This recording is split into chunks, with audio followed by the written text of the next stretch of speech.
전능하신 아버지 하나님 천지의 창조주를 믿습니다. 나는 그의 유일하신 아들 우리 주 예수 그리스도를 믿습니다. 그는 성령으로 잉태되어 동정녀 마리아에게서 나시고 본디오 빌라도에게 고난을 받아 십자가에 못 박혀 죽으시고 장사된 지 사흘 만에 죽은 자 가운데서 다시 살아나셨으며 하늘에 오르시어 전능하신 아버지 하나님 우편에 앉아 계시다가 거기로부터 살아있는 자와 죽은 자를 심판하러 오십니다. 나는 성령을 믿으며 거룩한 공교회와 성도의 교제와 죄를 용서받는 것과 몸의 부활과 영생을 믿습니다. 가운데로 나가네. 주님이 가셨던 그 길 나도 따라 걸어가네. 주님의 제자 되어 비바람 폭풍 몰아쳐 나의 갈 길 막았어도 한 걸음씩 나아가네. 주님의 제자 되어 지금 이렇게 걸어가는 길이 나에게 힘겨울지라도 기쁨으로 따라가네. 주님의 제자 되어 주님의 제자 되어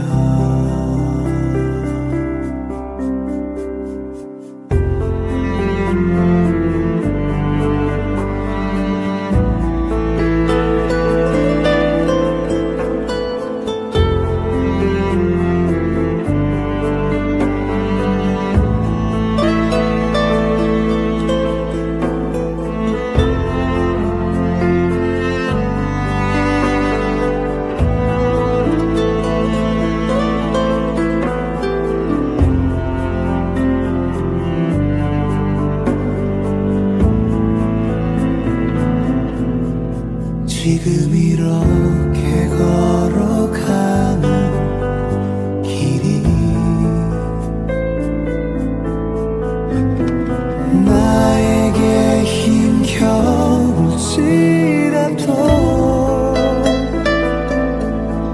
기쁨으로 따라가네. 주님의 제자 되어 주님의 제자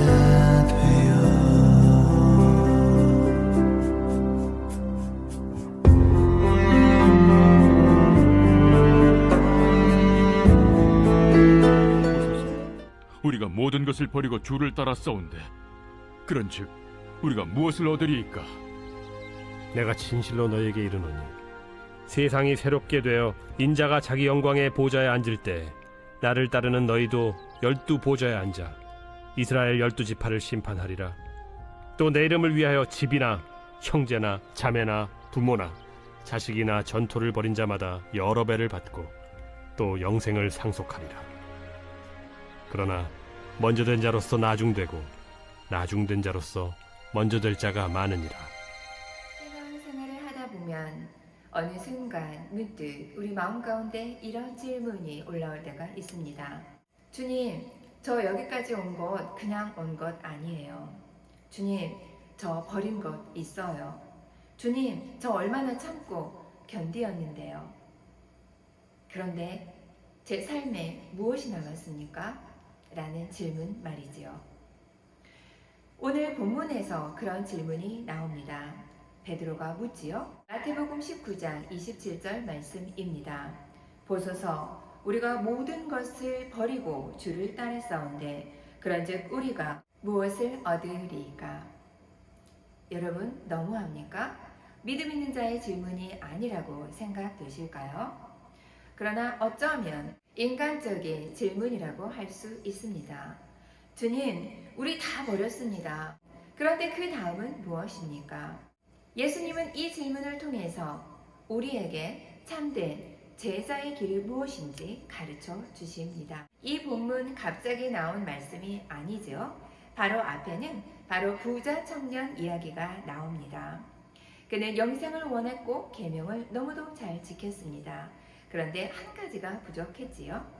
그래서 21절에 주님은 말씀하십니다. 내 소유를 팔아 가난한 자들에게 주고 나를 따르라. 그런데 부자 청년은 어떻게 했습니까? 재물이 너무 많은 것이 탈이었습니다. 그래서 근심함으로 돌아갔다는 말씀입니다. 바로 앞 장면이라는 것입니다. 따르고 싶지만 버리지 못한 사람, 바로 부자 청년의 이야기였습니다. 오늘 본문은 그와 반대이지요. 베드로가 말했습니다. 우리는 버렸습니다. 오늘 본문은 이 질문을 다루는 본문이지요. 도대체 누가 진짜 제자인가? 베드로는 이렇게 말을 합니다. 우리가 모든 것을 버리고 주를 따랐사온데 라고 말이지요. 우리 너무 쉽게 베드로를 비판해서는 안 될 것입니다. 여러분 어떻습니까? 너무도 계산적으로 말한다고 생각이 들겠지요? 사실 베드로 거짓말한 것이 아니지 않습니까? 무엇을 버렸습니까? 배도 버렸습니다. 그물도 버렸습니다. 생업도 버렸지요. 일상의 삶을 버렸다는 말씀입니다. 안전한 그의 자리를 버렸던 베드로였습니다. 예수님을 따르는 길, 우리는 언제나 무엇인가를 버리는 길이라는 것을 오늘 본문은 말씀해 줍니다. 제자도 좋은 말만 하는 것이 아니라 실제로 포기한다는 것이지요. 여러분 어떻습니까? 좋은 믿음, 교회를 잘 다닌다. 이 말씀이 어쩌면 추상적으로 들리지 않으실까요? 성경이 말씀하시는 제자도 그보다 더 깊다는 말씀입니다. 제자도는 내 삶의 중심을 예수님께 넘겨드리는 것이지요. 그 말은 즉 내가 붙들고 있는 어떤 것, 그 어떤 것, 내가 소중하게 여기는 그 어떤 것을 내려놓는다는 뜻입니다.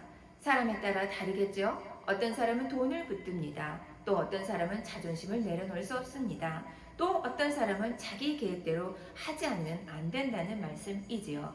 또 어떤 사람은 사람에 대한 집착을 내려놓을 수 없다는 것입니다. 제자도의 길을 가면서 우리는 이 지점에 직면하게 되지요.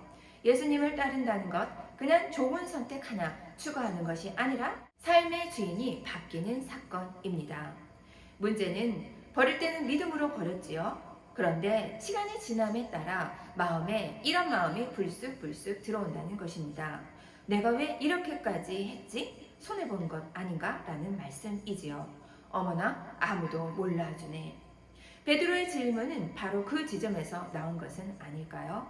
오늘 본문은 신앙생활을 참으로 오래 한 사람에게 더 와닿는 말씀이 아닐까 싶습니다. 처음 신앙을 가질 때 우리의 가슴은 어땠습니까? 너무도 뜨거웠습니다.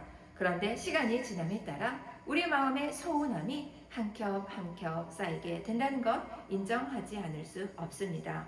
바로 그때 주님은 오늘 본문으로 우리를 찾아오셨습니다. 참된 제자의 길은 보상을 다시 배우는 것입니다. 우리가 무엇을 얻으리까? 베드로는 질문합니다. 그런즉 우리가 무엇을 얻으리까? 이 질문 정말 계산적으로 들릴 수 있습니다. 하지만 예수님은 이 질문을 무시하지 않으셨다는 것이죠. 그것이 우리 모두에게 은혜가 될 줄로 믿습니다. 주님은 우리의 헌신을 모르지 않습니다. 어떤 분들은 이렇게 생각할 수 있습니다. 하나님 앞에서 보상 기대하면 안 되지. 그거 너무 믿음 없는 거 아니야? 그런데 오늘 본문을 보면 예수님은 그렇게 말씀하지 않으셨습니다. 오히려 너희가 버린 것을 내가 안다라고 말씀하신다는 것이죠. 이것이 우리 모두에게 위로가 되기를 간절히 소망해 봅니다. 그렇습니다. 사람은 몰라줄 수 있습니다. 그러나 주님은 그 헌신을 아신다는 것이지요. 내가 포기한 것이요. 내가 내려놓은 것이요. 내가 눈물로 지나온 세월 말입니다. 내가 혼자 견뎌내고 외로웠던 그 시간들 말이죠. 주님은 모르지 않습니다. 이것이 우리의 첫 번째 위로입니다. 예수님은 세상 방식으로 답하지 않으시지요. 베드로는 아마 속으로 이렇게 기대했을지도 모릅니다. 우리는 특별 대우 받겠지. 우리 더 높은 자리 갔겠지. 우리는 다른 사람보다 앞서가겠지 말입니다. 그러나 예수님의 대답은 단순한 성공 약속이 아니라는 말씀이지요. 예수님은 이렇게 말씀하십니다. 세상이 새롭게 되어 인자가 자기 영광의 보좌에 앉을 때에, 즉 예수님의 보상은 하나님 안의 시간표 안에서 말씀하신다는 사실을 우리는 기억해야 합니다. 이 말씀은 무엇입니까? 지금 당장의 보상과 하나님이 준비하시는 영원한 보상, 이것은 다를 수 있다는 것이지요. 우리가 자주 놓치는 것이 있습니다. 그것은 우리는 보상을 너무 좁게 생각한다는 것이죠. 보상, 그것은 꼭 돈이 많아지는 것 아닙니다. 보상이란 꼭 일이 잘 풀리는 것만도 아니라는 것이죠. 그렇다면 하나님이 우리에게 주시는 보상은 무엇일까요? 마음의 평안입니다. 영혼의 견고함이라는 것이지요. 무너지지 않는 견고한 믿음을 허락해 주십니다. 하나님과의 친밀함을 기도를 통해서 일상 속에서 허락해 주신다는 말씀이지요.